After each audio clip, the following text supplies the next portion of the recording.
Good evening guys, nandito po kami ngayon sa burol ng aming tsuhin. Ito po yung aking mga kapatid, ang anak ko. Yan po ang aming mga kapatid. Brother-in-law ko po sa cousin, Malaysian. There.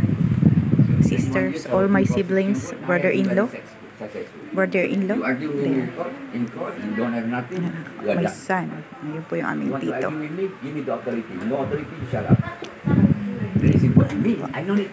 Ito po yung second night ng burol po ng aming tsuhin. Ayan po. Ayan. Kaya hindi tayo masyadong visible sa social media for today.